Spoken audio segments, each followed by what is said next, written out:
अहिल्याबाई जयंती उत्सव को लेकर कांग्रेस सेवा दल के राष्ट्रीय अध्यक्ष लालजी देसाई का आगरा आगमन हुआ।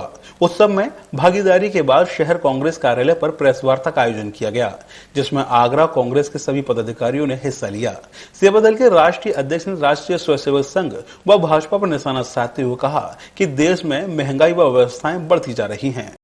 ताजनगरी आगरा में अहिल्याबाई जयंती उत्सव में शामिल होने आए कांग्रेस सेवा दल के राष्ट्रीय अध्यक्ष लालजी देसाई ने कांग्रेस शहर कार्यालय पर पत्रकार वार्ता का आयोजन किया, जिसमें आगरा कांग्रेस के सभी पदाधिकारियों ने भाग लिया। सेवा दल कांग्रेस के राष्ट्रीय अध्यक्ष ने राष्ट्रीय स्वयंसेवक संघ और भाजपा की नीतियों एवं कार्यशैली को लेकर गहरी चिंता जताई और कहा कि वर्तमान समय में सरकार मोदानी मॉडल के अनुरूप चल रहा है, जिसमें उन्होंने मोदानी शब्द का व्याख्या कर कहा कि मोदी और अदानी को मिलाकर मोदानी बनता है, जिसको लेकर उन्होंने कहा कि भारत के प्रधानमंत्री मोदी सिर्फ और सिर्फ अदानी अंबानी के इशारों पर देश की संपत्ति को निजी हाथों में बेच रहे हैं और आम जनमानस को हो रही समस्याओं को लेकर गंभीर नहीं है।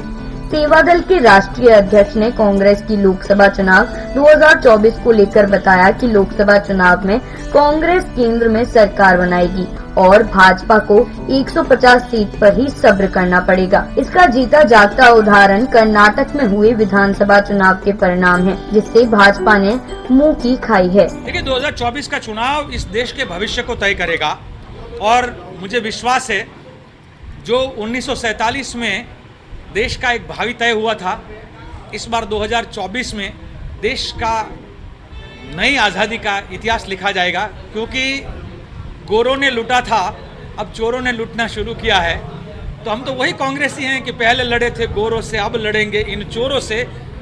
कर्नाटक से गए हैं। मैं आपको दावे के साथ कहता हूं कि भारतीय जनता पार्टी 2024 में 150 का अंक पार नहीं कर पाएगी।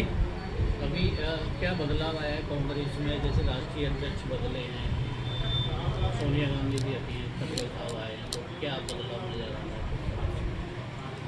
है? कांग्रेस के 1885 से लेकर अभी तक अगर आप देखेंगे तो हर जाति धर्म के लोग कांग्रेस के अध्यक्ष बने हैं। महिलाएं भी बनी हैं, पुरुष भी बने हैं। कांग्रेस ना जाति देखती है ना धर्म देखता है और लगातार जो है वो अटैक कर रहे थे डेमोक्रेसी। कांग्रेस में कई बार चुनाव हुए हैं, सुभाष चंद्र बोस भी चुनाव लड़े हैं, जवाहरलाल नेहरू और मोतीलाल नेहरू जी आमने सामने भी रहे हैं, एक सुभाष चंद्र बोस को सपोर्ट किए हैं, एक नहीं किए हैं। तो कांग्रेस तो लोकतंत्र में मानने वाला है, पार्टी का इनर डेमोक्रेसी भी हमारे में है।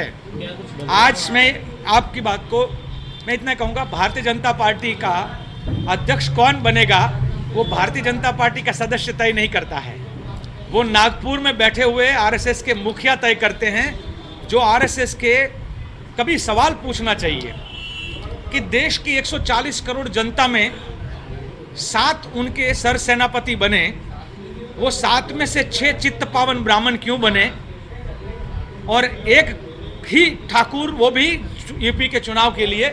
अदरवाइज सिर्फ एक ही समुदाय के, एक ही एरिया के, उसी 24 गांव में से ही इस आरएसएस के मुखिया क्यों बनते हैं। मैं समझ सकता हूं कि मुसलमान के वो विरोधी हैं तो उनको नहीं बनाएंगे, तो क्या वो दलित विरोधी हैं? डीजी महाराजा न्यूज के लिए शैलेंद्र लवानिया की रिपोर्ट।